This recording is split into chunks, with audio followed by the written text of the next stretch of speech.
Whoa, ho, ho. Merry Christmas, everybody. Hope you guys are having an awesome Christmas 2020. It is Christmas Day. I'm here to deliver the goods with Ask Shane Anything. One little Christmas miracle, possibly. We did have someone reach out to us who is willing to buy some shirts for free for some people in Europe.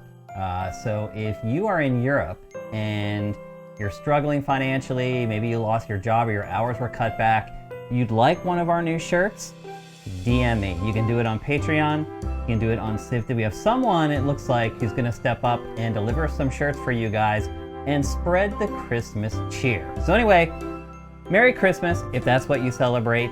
Kwanzaa, Festivus, whatever it is, I hope you're having a great day and a great week. Wanted to deliver a special Christmas episode of Ask Shane Anything, and that's what we're here to do.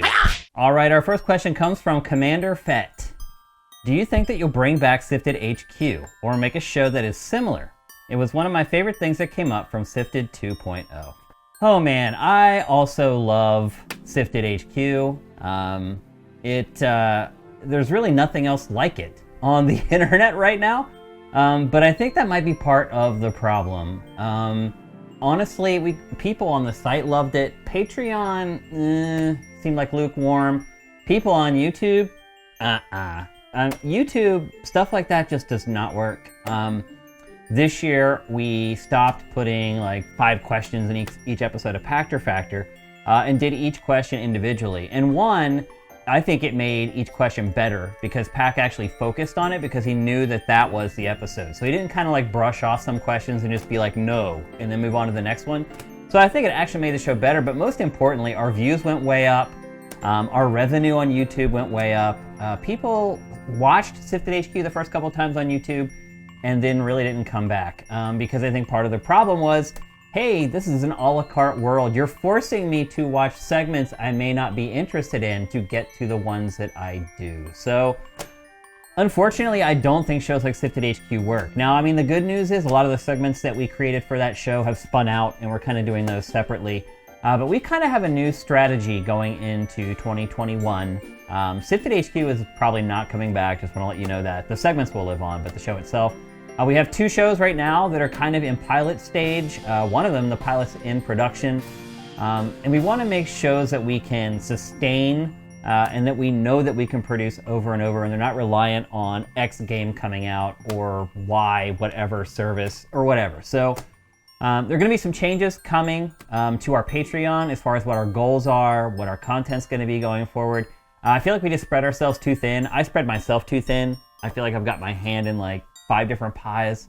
So we're going to make some adjustments for 2021. I appreciate the kind words about SIFTD HQ, and I know the people on the site are far more patient than the folks on YouTube, and probably even a little more patient than our folks on Patreon. And I know you guys love the show. I love making it. I wish there were more shows like that.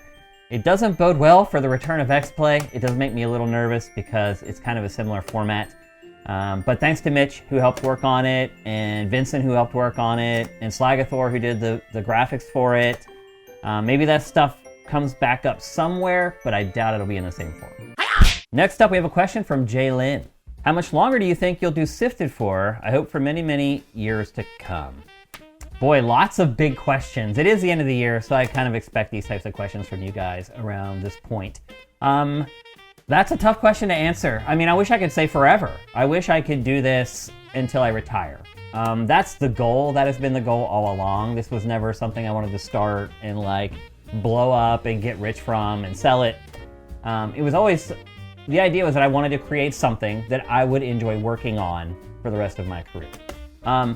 Things have not worked out as I had hoped. I mean, I think that's pretty obvious to anybody who's been along for the ride. I didn't want the site to become like another IGN because then the community becomes uncontrollable. But certainly, I was hoping that the community would be bigger than it is right now. So, as much work as I put into this, it can be very frustrating. I think a lot of people probably would have thrown in the towel by now. But that's not me.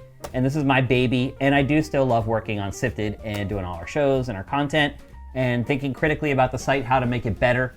But there does come a time where I would be a fool to keep making the money that I'm making on SIFTD right now. And it's not all about money, obviously, but I know a lot of our viewers are in their 20s or 30s. You guys aren't thinking about like retirement and stuff like that yet. When you get to my age, you start thinking about that stuff, and you start wondering, am I gonna have enough money to live like once I retire? I mean, I know it seems crazy to hear this, but I'm not that far away from retirement. So at a certain point, I have to take the best interest of myself and my wife into account. So I'm not saying that SIFT is gonna run forever, but we have been stagnant. Like our Patreon hasn't really budged for a really long time. It doesn't seem like anything that we do ever matters, and that's very tough, and that's very frustrating. So the goal for 2021 is growth in the Patreon. We have to see it. We have some patrons who are really, really dedicated and in all honesty are kind of floating the boat for a lot of other people. I know that's not sustainable. We need, I hate to say it, but we need a lot more people who are just giving us $4 a month to watch our content. So that's kind of the big goal. People, things ebb and flow as far as people's finances. We can't count on a small group of people continuing to give us large chunks of money. It's just not sustainable. So we need change in 2021. 2020 to me was just kind of a wash. It's like, it really sucks because it was SIFTD 2.0. And we worked so hard on the site and on the new content and the new shows and everything else that we did for it. And it just all went to crap with coronavirus. And so I don't want to feel too sorry for myself. I know there are other people that are in way worse shape that completely lost their business. So I'm very appreciative that we've managed to make it through this year. But as 2021 goes on and we start to come out of this pandemic, we're going to need to see some growth. We're going to need to see some change. So anyway, as always, I'm very candid with you guys, always honest with you guys, so you know exactly what's going on. Next, we have a question from SJD Swanland. What's up, man? Hope you're having a great Christmas or whatever the heck you celebrate. After Sony pulled Cyberpunk from the PlayStation Store and offered refunds, I saw someone on Twitter mention that Sony, as well as Microsoft, had to have known the state of the game because of their verification process. While the backlash CD Projekt Red has gotten is valid for the game's state, how culpable should the console manufacturers be as well for releasing it in the first place? Okay, this actually was a big point of debate at SIFTD.net. This story got a lot of comments, a lot of people chiming in with their opinion on this. I'm just going to give you my opinion, and I don't know if it's right or wrong, and this is based on my knowledge of working in the industry for 20 years. The certification process is supposed to be there as a firewall. If it wasn't, it wouldn't exist. They wouldn't certify things at all. They'd just say, this is the code? Cool, let's put it on PlayStation Network. Certification is there for a reason. People who are saying, no, it's a formality. No, it's there. They wouldn't do it if it weren't there for a reason. So to me, yes, this was a failure on multiple fronts. CD Projekt Red, the worst, because the other thing is, CD Projekt Red at this point understands the certification process. It knows what it probably can or cannot get away with when a game is certified.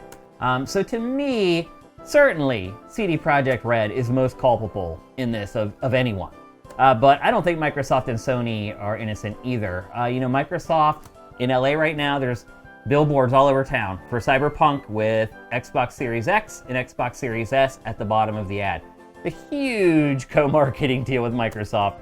See, when stuff like that happens, man, it makes people do dumb things and make bad decisions. And I think this is exactly what happened here. It was just something that was too big to stop, especially after it had been delayed a couple times. So I blame all of them. Sony, Microsoft, CD Projekt Red, with CD Projekt Red getting the bulk of the blame. All right, our last question for Christmas 2020. Again, I hope you guys are having a great day. If you want to play games, I hope you're playing games. I hope you're safely with family. Let's get to the last one. It's from Deus Zero. Do you have any holiday gaming traditions? I like playing a game with snow or something else that makes it feel like the holidays. No, I wouldn't say I have a tradition. When I go home for the holidays, and obviously I didn't this year, I'm here by myself, in fact, for Christmas. My wife decided to go.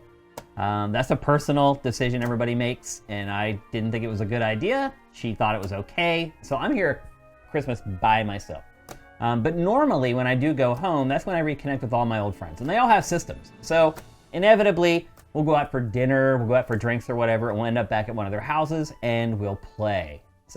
And that's my chance to kind of put my finger on the pulse of like the average gamer for a couple weeks, see what they're playing, what they like, what they don't like. It's a good way to kind of reset a lot of my impressions on things as far as how the casual view things. So that's really my ritual, and we will pull out favorites. Like one of my friends, we always used to play Wayne Gretzky 3D hockey on N64. So when I go over there, he'll pull out Wayne Gretzky and we'll play a few games. So that kind of stuff, but I don't really play like wintry games because it's winter time.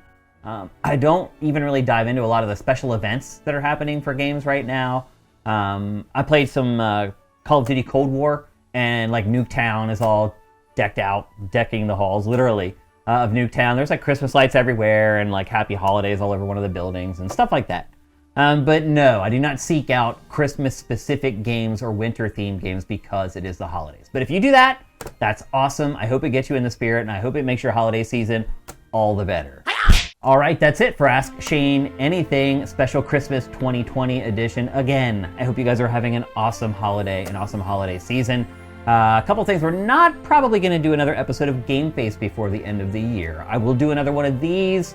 There will be more Pactor Factor, and we may actually do a couple episodes of Spoiled for a couple things here over the next 4 or 5 days. I've been talking to Matt, and maybe not Game Face, but maybe some other stuff. But regardless, I'm going to go crazy here by myself. My wife still isn't coming home for a while, so I'm just going to keep making content. Hopefully you guys are going to watch it, or when you all get back from the holidays, you can check it out as well. So again, happy holidays, Merry Christmas. See you next time.